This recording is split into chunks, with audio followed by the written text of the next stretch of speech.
In what political insiders are calling an unprecedented turn of events, President Cyril Ramaphosa reportedly faced a moment of sheer disbelief on the very first day of South Africa's highly anticipated national dialogue. What was supposed to be a carefully orchestrated, tightly controlled session designed to foster unity and strategic policy consensus quickly turned into a scenario that no one in the room, least of all the president, could have anticipated. Sources close to the presidency revealed that the disruption came from an individual whose presence was not officially listed in the participant roster. This unlisted figure, whose identity remains confidential for now, managed to gain access to the venue and immediately commanded attention, refusing to be sidelined by the structured agenda that government officials had painstakingly prepared.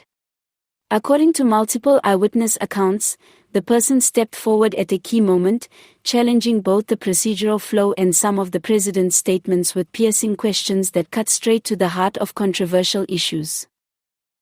The national dialogue, heralded as a forum for inclusive discussion on pressing national challenges, including economic inequality, corruption, social cohesion, and policy reforms, was expected to proceed with civility, managed debates, and pre-vetted statements. However, the unlisted participants' intervention disrupted this carefully laid plan. Observers described Ramaphosa's reaction as a mix of surprise, composure under pressure, and visible concern, as the disruption forced the president to confront questions and accusations that no briefing had prepared him for.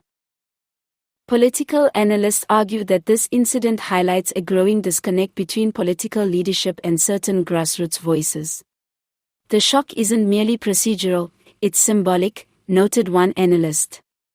It demonstrates that citizens, activists, or even unexpected stakeholders are no longer willing to sit quietly behind the scenes. They are demanding to be seen and heard, even if that means bending the rules of engagement. Indeed, for a leader like Ramaphosa, who has navigated the complexities of the ANC's internal politics for years, the presence of a surprise challenger in such a formal setting is an unusual and potentially humbling scenario. Eyewitnesses described the atmosphere in the room as electric.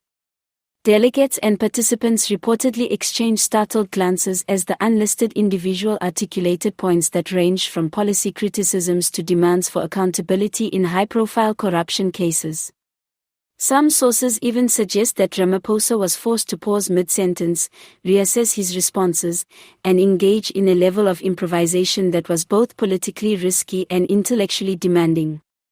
According to insiders, aides and advisors were momentarily caught off guard, scrambling to provide quick briefing notes and context as the unexpected questioning continued. The incident has already sparked a wave of speculation across political circles and media platforms. Questions abound: how did the individual bypass security protocols? What motivated their intervention at such a high-profile event? Could this moment mark the beginning of a more open, less predictable political discourse in South Africa, or is it a one-off disruption that will be swiftly contained? Analysts suggest that the event, while embarrassing in the short term, could also signal a new era where national dialogue is less about orchestrated optics and more about confronting the real, raw issues affecting citizens. For Ramaphosa, the challenge is twofold. On one hand, he must maintain authority and composure in the face of unexpected challenges to his leadership. On the other, he is confronted with a reminder that even meticulously planned events are vulnerable to disruption, particularly when citizens or stakeholders feel that formal channels do not adequately represent their voices. How the president navigates this dynamic in the coming days could have lasting implications for his public image, his relationship with the ANC, and the broader perception of political accountability in South Africa. Ultimately, the first day of the national dialogue may be remembered not for its intended agenda or strategic policy discussions, but for the moment an unlisted voice stood up and shook the room. For Ramaphosa, it was a stark reminder that leadership in the 21st century requires not just careful planning, but also adaptability, courage, and the willingness to engage with unpredictability head-on. Whether this shock becomes a catalyst for meaningful reform or simply a momentary political spectacle remains to be seen, but one thing is certain: the national dialogue has begun with a dramatic statement that will resonate far beyond the walls of the conference hall.